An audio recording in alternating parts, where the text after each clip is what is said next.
Ladies and gentlemen, j'espère que vous passez une superbe semaine, car oui mes amis, le Bitcoin nous a offert une belle poussée, mais échoue une fois de plus sur la résistance des 68K. Nous verrons pourquoi dans les données on-chain, mais à côté de ça, je ne vous cache pas mon impatience de voir enfin une énorme green candle pour lancer le bull run comme il se doit. Et croyez-moi que à ce moment-là, il n'y aura plus de doute. Sur ce, fini l'intro, let's go!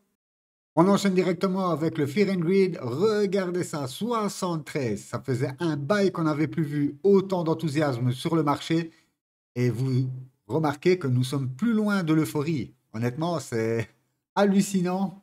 Le mois passé, on était à 39, en pleine peur. Et là, vous voyez comment le marché des cryptos peut se renverser d'une façon incroyable. C'est comme je vous l'avais dit précédemment, on entend la pire des news, mais 2 semaines après, tout est oublié.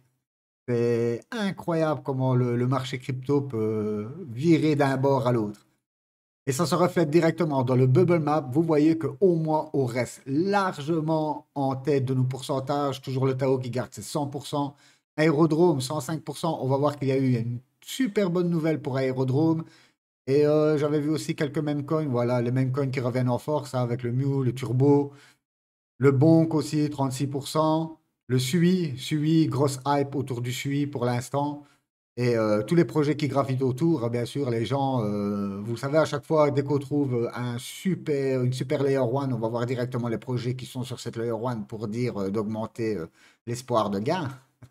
Et on a le Brett aussi, le Popcat. Enfin, vous pouvez voir que dans l'intégralité, honnêtement, ça se passe super bien.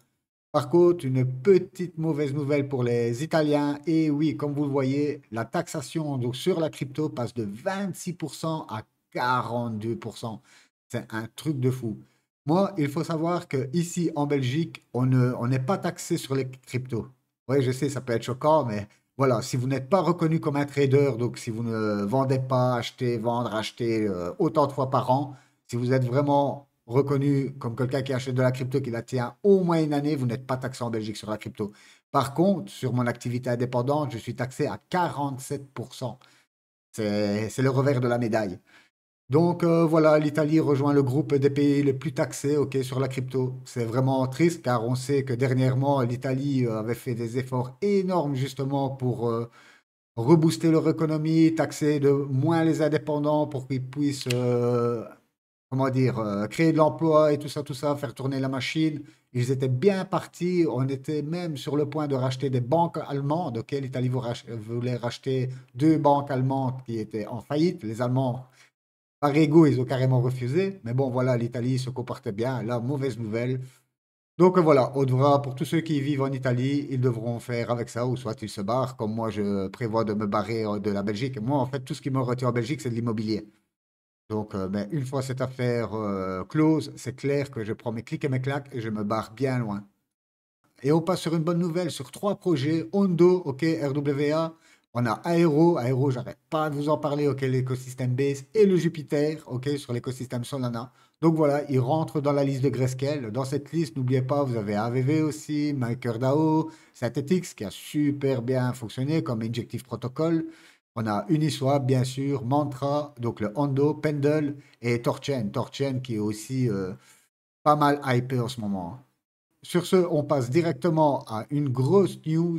Et oui, le pump que nous avons eu sur le BTC, comme vous vous en dites, ne vient pas du retail. Et oui, ça vient toujours des ETF. Là, on a BlackRock et Fidelity, donc cumulés, ils ont enregistré plus de 2 milliards de volume. C'est incroyable, honnêtement. Voilà pourquoi je m'attends aussi à un super bull run. Dans un sens, il y a deux réflexions. Ok, il y a les gens qui se positionnent sur les ETF, qui font grimper le prix en spot des ETF, mais c'est pas forcément, comment dire, comme le bull run précédent. En fait, le bull run précédent, ceux qui arrivaient en principal sur le Bitcoin, une fois qu'ils avaient fait du bon bénéf, boum, ils redescendaient leur liquidité plus bas pour engranger plus de bénéf. OK? Ici, on a des investisseurs qui passent par des banques. Et honnêtement, je ne sais pas si, même si, alors on va dire qu'ils sont sur du 200, du 300%, s'ils vont vraiment descendre dans le market cap et aller investir bien plus bas ou juste prendre du bénéfice et basta. Voilà la grande question des ETF, honnêtement, pour ce cycle. Parce que tout le monde pense que oui, on a les ETF, parce que quand on regarde Les ETF, ça profite qu'au Bitcoin hein, depuis l'instant. Ok, là aujourd'hui, on voit très bien que nos altes, elles sont encore sous l'eau, elles ont du mal. Oui, on a des rebonds de 200-300%, mais vous le voyez que depuis 7 mois maintenant, si vous ne prenez pas quelques bénéfices sur les peu de rebonds que nous avons sur les altes, ben ensuite vous vous dites, oh merde, j'aurais dû prendre du bénéfice. Voilà pourquoi, moi, hier, à travers le groupe Telegram, j'ai communiqué que sur Aero, on était à plus de 200%, sur le Woodjack, pareil. Donc voilà, hier, j'ai pris du bénéf. Pourquoi? Car nous sommes en dessous des 68K. C'est une énorme résistance. Pour l'instant, on ne s'est fait toujours rejeter à ce niveau. OK? Sur ce, on va voir dans les données on-chain ben, que c'est pas joli joli non plus. Et la troisième raison, comme vous le savez, c'est toujours ce gap à 54K qui me traumatise. Donc voilà, pour moi, l'invalidation de mon gap à 54K, ça sera le franchissement de l'ATH avec du volume et tout ça, comme je vous l'ai déjà expliqué dans les vidéos précédentes. Si je ne vois pas ça, honnêtement, pour moi, mon gap reste toujours ouvert.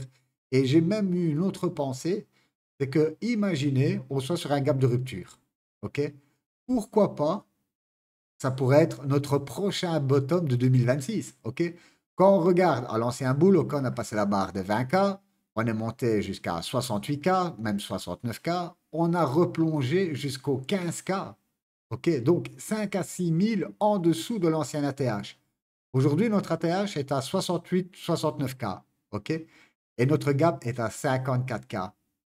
Donc voilà, une réflexion qui vient comme ça en réfléchissant, en réfléchissant. Donc pourquoi pas, ce gap pourrait être potentiellement notre prochain bottom en 2000, fin 2025, début 2026. Enfin, tout ça, c'est de la boule de cristal. Mais bon, comme je vous le dis souvent, si vous ne faites pas preuve de réflexion comme ça continuellement, vous n'irez pas bien loin, ok? Et c'est comme ça qu'on peut changer son fusil d'épaule en se disant, ah oui, mais voilà, il y a ça qui se passe maintenant, donc c'est pas vraiment ce que je pensais il y a 2, 3 semaines, et c'est là qu'il faut réajuster le fusil. Si vous ne réajustez pas le fusil et que vous restez borné dans votre idée, ben, généralement, vous allez vous faire éclater. Sur ce, on passe à un superbe article encore de Cointelegraph. Ok, moi, Cointelegraph, c'est un de. Honnêtement, à part Coindesk, Coindesk, il publie le premier. Sinon, après, comme vous savez, l'info circule partout. Donc, avoir l'info vraiment à la minute près, voilà, ça ne change pas grand-chose. Mais honnêtement, la façon de publier le Cointelegraph, voilà, j'aime bien. Il faut toujours un petit récapitulatif. Honnêtement, ils ont des bonnes infos, comme vous vous en doutez, autres que nous. Sur ce, on enchaîne. L'échec du Bitcoin à maintenir les 68K pourrait être un signe précoce qu'un renversement de prix est en train de commencer. Le prix du Bitcoin a rebondi de plus de 7,5% en 7 jours, après avoir atteint un sommet de 10 semaines à 67 922 dollars le 15 octobre. Cependant, une forte correction dans les prochains jours est possible en raison de plusieurs facteurs techniques on-chain. La première de ces raisons, on vient d'en discuter il y a quelques instants, ce sont les ETF. La deuxième raison, ok, c'est plus de 90% des détenteurs de Bitcoin réalisent désormais des bénéfices. Et ça, si vous vous souvenez, il y a 5, 6 mois, j'avais déjà passé cette stat-là car on était dessus. Et à l'ancien bull, c'était une des stats qui revenait le plus. Quand les gens sont en positif à 90 ou même 85%, généralement, c'est... Vous vous doutez qu'on ne peut pas tous gagner, ok? On ne peut pas être à 90% de gagnants, sinon c'est l'euro million pour tout le monde et sécurisé. Donc, c'est pas possible. Sur ce, un graphique partagé par la société d'analyse de marché Into de Cryptoverse révèle que seulement 8,5% des investisseurs en Bitcoin étaient encore en position de perte lorsque le prix était seulement à 66K, représenté par la suite par 91% de l'offre en bénéfice. Donc on dépasse déjà les 90%. Je ne sais pas si vous vous rendez compte, mais c'est énorme, ok, que autant de gens soient en bénéfice. Ah, généralement, ça annonce. En tout cas, la dernière fois que j'avais passé cette stat, c'était il y a, ben, avant que tout se pète la gueule, et la stat s'est avérée très, très impactante. Sur ce, un nombre élevé de détenteurs bénéficiaires est souvent considéré comme un signe de surchauffe du marché, qui précède ou coïncide généralement avec des corrections de prix. Le Bitcoin pourrait connaître des replis au cours des prochains jours, les investisseurs choisissant de réaliser des bénéfices. Et oui, c'est ce que je vous ai dit tout à l'heure. Pourquoi j'ai pris des bénéfices sur Aero et sur le Woodjack? C'est que voilà, on a fait un beau multiple, on arrive sous résistance. Autant prendre, de toute façon, quand on brise une résistance, comme je vous l'ai dit plusieurs fois, généralement, c'est avec du volume et on y va. Ok, il y a de la conviction. Là, on voyait que on est venu toucher les 68K et on avait du mal, honnêtement, de passer. Et c'est pareil sur Aero et le Woodjack. Je voyais qu'arriver sur leur résistance, les volumes s'écroulaient. Donc voilà, autant prendre un petit peu de bénéf et racheter plus bas nos positions. Moi, de toute façon, Aéro, j'ai deux objectifs de prix. Dès qu'on va retoucher le bénéfice que je viens de prendre ici, boum, je le réinjecte dedans.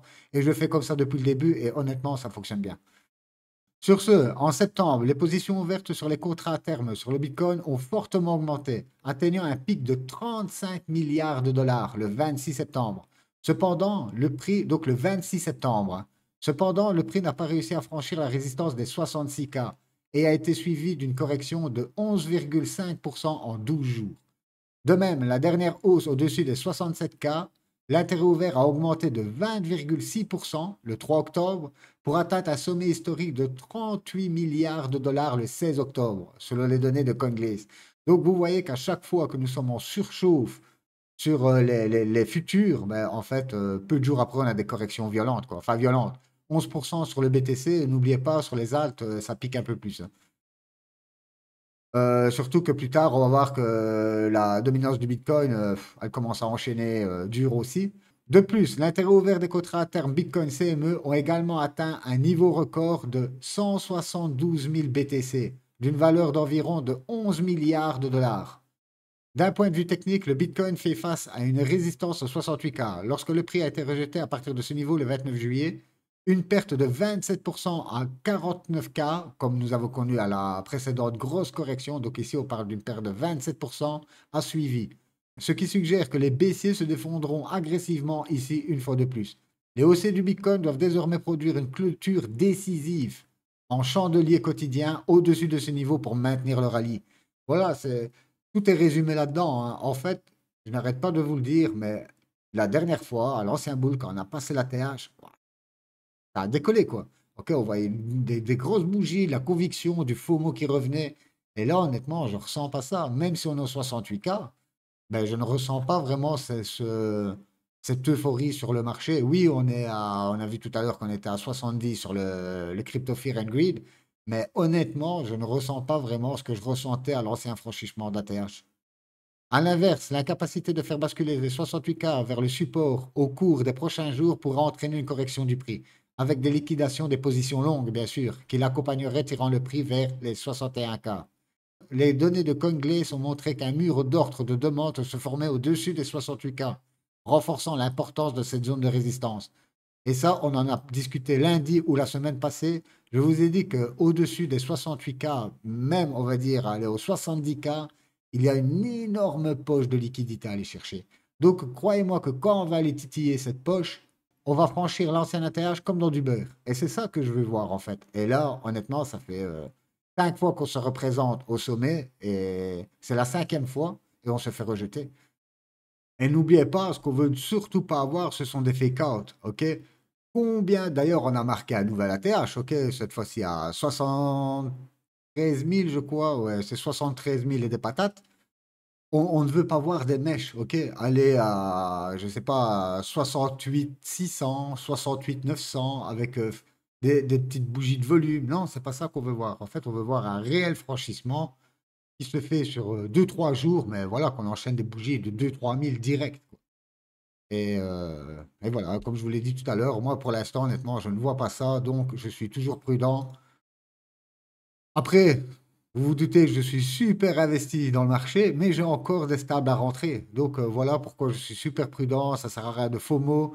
Regardez, on passe directement sur la Bitcoin dominance et voilà, on fait un ATH en live. En live, ladies and gentlemen. Nouvel ATH pour la Bitcoin dominance.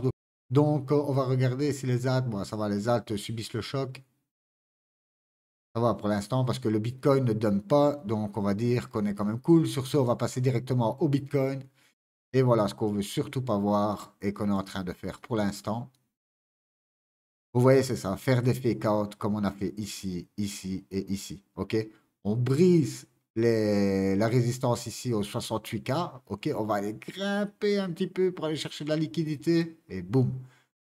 En fait, moi ici, ce que j'aimerais vraiment voir, ce sont des énormes barres de volume ici qui rentrent. Et si vous regardez, je suis en daily et regardez sur le RSI, on est déjà en surchauffe méchante, hein. Ok, on est à 70 de RSI. Vous pouvez voir la ligne en pointillé rouge ici. Voilà, c'est le moment où ils font prendre du bénéfice généralement. Après, on peut rester quelque temps ici et le prix peut continuer à pousser. Mais comme vous l'avez vu dans les données on-chain, c'est pas ce qu'on prévoit. Honnêtement, ça a été fait sur les ETF et un petit peu de FOMO, on va dire, mais toujours pas de retails dans le bateau. Donc, pour moi, à voir, à voir. Ce que j'aimerais vraiment qu'on fasse, alors, c'est d'ici la fin de la semaine, ok, c'est que on enchaîne. Voilà, c'est ça qu'on veut voir. Qu'on monte directement 73, 74, pourquoi pas 76K. Voilà, c'est ça qu'on veut voir. Ok, et pas encore des fake out pour ensuite faire ça. Fake out, on fait ça. Et voilà, c'est ce qu'on fait depuis 5 6 mois. Et pour l'instant, n'oubliez pas que ici, ok, on a encore des grosses données économiques qui vont sortir. Et surtout, juste avant les élections, c'est le 4, hein, le 4 novembre. À mon avis, la délivrance va arriver avec les élections. Je pense que ici, octobre, voilà, on pourra encore avoir une petite frayeur. Peut-être pas aller chercher le gap, hein. Comme je vous l'ai dit, maintenant, j'ai deux hypothèses pour mon gap. On pourrait très bien venir corriger, comme 61K. OK? Et vraiment, fin octobre, début novembre, boum, enchaîner, quoi. Et à ce moment-là, voilà, on va avoir du FOMO, OK, les élections vont se passer, tout ça va arriver avec le rallye Christmas, n'oubliez pas, on va arriver sur les fêtes de fin d'année, les gens, ils sont toujours chaud, bouillant en fête de fin d'année. Voilà, moi, comment je le vois d'ici là. On enchaîne directement avec le stock to flow, je passe très rarement, mais comme vous le voyez ici, à chaque fois que nous sommes dans les phases orange, ok, qu'on quitte le move, mais c'est que nous sommes plus très loin de la phase parabolique. Et là, justement, on vient de quitter l'orange et regardez, on commence à rentrer dans le jaune. Donc, pour moi, voilà, c'est vraiment une question de semaine. Et ensuite, j'espère que ça va décoller et qu'on va se lever avec une banane comme ça tous les matins en regardant notre wallet. Ça, ce serait juste de l'euphorie et ça ferait du bien en ce moment. Un petit peu d'euphorie, on ne dit pas non. Car là, oh là là, depuis 7 mois, ça a été dur sur les altes. Après, comme vous le voyez, les personnes qui sont sur le BTC, eux, n'ont pas été inquiets. Même une petite touchette, aller aux 50 000, on a fait. Ouah, ça va, ça leur a pas fait trop mal, hein. C'est pas qu'ils se sont pris des moins 60-70% sur leur investissement. En tout cas, voilà, tous ceux qui sont toujours là aujourd'hui, qui regardent les vidéos, honnêtement, vous êtes des guerriers, des guerrières, car après tout ce qu'on a vécu cet été, même le mois de septembre qui a complètement renversé la donne, ok, on s'attendait encore à une grosse purge. Le mois d'octobre débute bien, hein. Ok, on est sur le premier haussier. En tout cas, octobre est haussier pour l'instant. Même si on va faire un petit drop et que vers la fin du mois d'octobre, boum, on enchaîne. C'est exactement ce qui s'est passé avec le mois de septembre, hein. Ok, les 3 premières semaines ont été dégueulasses. Et après, c'est 10 jours, allez hop, on a marqué le meilleur mois de septembre depuis la création du Bitcoin. Sur ce, ladies and gentlemen, on approche déjà les 20 minutes de vidéo. Et oui, qu'est-ce que ça passe vite. J'avais honnêtement le crachoir, mais bon, je suis obligé de m'abstenir. Sur ce, une petite com aussi au passage. Voilà, j'ai testé Off the Grid et je l'ai téléchargé hier. J'en ai fait part dans le Telegram et je suis resté choqué, les gars, du jeu. Honnêtement, il est en early access, donc toujours un jeu qui doit être travaillé. Et même dans le Web 2, pour les jeux comme ça qu'on a eu accès avant leur sortie, oh, les bugs qu'il y avait. Hier, j'ai commencé une partie, tellement le jeu est immersif, fun. En fait, ils ont fait un mélange de Call of Duty, donc c'est un Battle Royale. Ils ont injecté dedans du Apex et avec du Cyberpunk. C'est excellent. Et quand on voit comment ça tourne, la beauté des graphiques, une claque. Honnêtement, une claque. Il faut savoir que ce jeu-là, hier, après ma partie, donc je suis resté 3 heures sur le jeu. C'est un truc de fou. Ça faisait longtemps que je n'étais plus resté autant de temps sur un jeu. En tout cas, comme vous le savez, après, je suis allé fouiller un peu. Et il enregistre déjà des records. Apparemment, des gros youtubeurs dans le gaming commencent à faire la promotion du jeu. Donc voilà, je ne parle pas d'investissement dans le jeu, mais je ferai une vidéo spéciale vendredi sur le gaming car je pense que nous sommes sur le point d'avoir un bouleversement sur le gaming. Aujourd'hui, quand on voit un jeu pareil sortir, ok, qui est pour moi peut se mettre à côté d'un Call of sans aucun souci, je pense qu'on va avoir une masse d'utilisateurs qui vont débarquer. Et encore une précision, vous jouez, vous n'avez aucune idée que vous êtes sur la blockchain. Ok, un gamer arrive, il télécharge, donc c'est sur Epic Games, vous téléchargez Off the Grid, vous jouez, vous ne savez pas que vous êtes sur la blockchain. Ok, c'est comme, en plus c'est en free to play, le jeu est gratuit. Et vous voyez, en tout cas, on va en parler vendredi. Ok, je vais faire quelques petites captures sur mes games. Et on parlera aussi bien sûr de tout l'écosystème gaming, car je pense que comme à l'ancien Bull, c'est une des narratives qui va exploser aussi. Et là, quand on voit aujourd'hui la finalité du truc, car à l'ancien Bull, c'était Axie Infinity et tout ça, c'était des jeux qui puaient la défaite. Là, honnêtement, en tout cas, on verra ça tous ensemble vendredi. Sur ce, n'oubliez pas, si vous avez la moindre question, n'hésitez pas, envoyez ça dans les commentaires. Je suis assez réactif, vous le savez. Moi, je vous souhaite une excellente journée ou soirée, peu importe où vous êtes. Bye bye.